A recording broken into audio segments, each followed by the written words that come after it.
بسم اللہ الرحمن الرحیم۔ آج کا سوال یہ ہے کہ دل مردہ کیسے ہوتا ہے؟ دل کے مردہ ہونے کی علامات کیا ہیں؟ اور اگر کسی کا دل مردہ ہو، زنگ آلود ہو، تو ایسے دل کا علاج کیا ہے؟ تو دیکھیں، یہ بڑا ہی اہم ٹاپک ہے اور مختصر ویڈیو ہوگی۔ آپ نے اس کو مکمل سننا ہے، اللہ نے چاہا بہت زیادہ آپ کو فائدہ ہوگا۔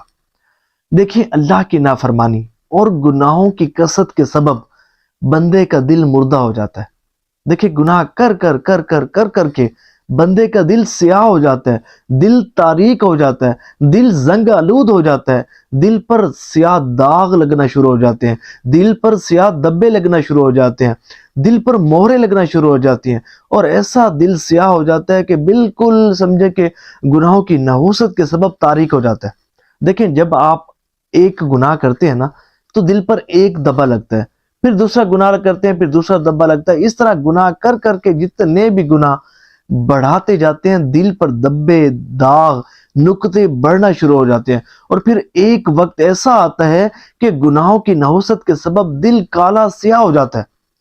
پھر یہ وہ وقت ہوتا ہے کہ پھر آپ کا دل کسی بھی نیک عمل کی طرف راغب نہیں ہوتا، نیکی اور بلائی کے کام کی طرف طبیعت مائل ہی نہیں ہوتی، اور بندہ کہتا ہے کہ بس میں ہوں اور گناہ کے کام ہوں۔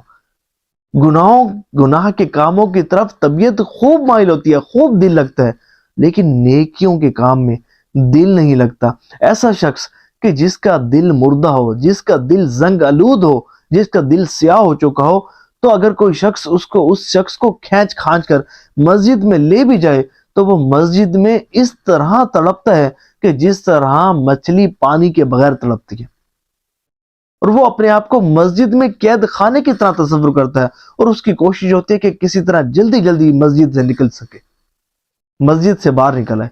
تو دیکھیں، جب بندے کا دل سیاہ ہو جاتا ہے نا، تو بندہ پھر سمجھے کہ ہر طرح کی نیکی اور بلائی والے کاموں سے محروم ہو جاتا ہے، اور کسی بھی نیکی کے کام میں دل نہیں لگتا، عبادت میں دل نہیں لگتا، اور نہ ہی ذکر و درود میں اس کا دل لگتا ہے۔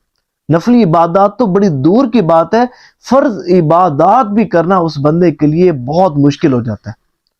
تو جب ایسا کچھ بندے کے ساتھ ہونے لگے، اور واعظ و نصیحت بھی بندے پر اثر نہ کرے، اور اللہ اور اس کے رسول صلی اللہ علیہ وآلہ وسلم کی فرامین کو سننے کا دل نہ کرے، واعظ و نصیحت بری لگے، تو سمجھ جائیں کہ آپ کا دل زنگ آلود ہو چکا ہے، آپ کا دل سیاہ ہو چکا ہے، اور آپ کا دل مردہ ہو چکا ہے۔ اب ٹریٹمنٹ کی حاجت ہے، تو اس کے جو سیاہ دل، جو مردہ دل ہے، اس کا بہترین ٹریٹمنٹ وہ استغفار کی کثرت، اللہ سے اپنے گناہوں کی سچی معافی مانگنا۔ یہ دل کی سیاہی کو دور کرنے کا سبب ہے، دل کو زندہ کرنے کا سبب ہے۔ اسی طرح تلاوت قرآن کریم، یہ بھی دل کے زنگ کو دور کرتی ہے، صاف کرتی ہے۔ اسی طرح درود پاک کی کثرت، یہ تو دل کی سمجھے کہ دل کی صفائی کے لیے بہترین کلینزر کا کام دیتا ہے۔ اور اسی طرح صالحین کی صحبت بھی، اللہ والوں کی صحبت بھی بندے کو نیکیوں کی طرف مائل کرتی ہے، اور دل کی سیاہی کو مٹانے کا ایک بہترین ذریعہ اللہ والوں کی صحبت ہے۔ تو دعا ہے کہ اللہ کریم جو سنا اس پر عمل کرنے کی، اور ثواب کی نیت سے شیئر کرنے کی بھی توفیق عطا فرمائے۔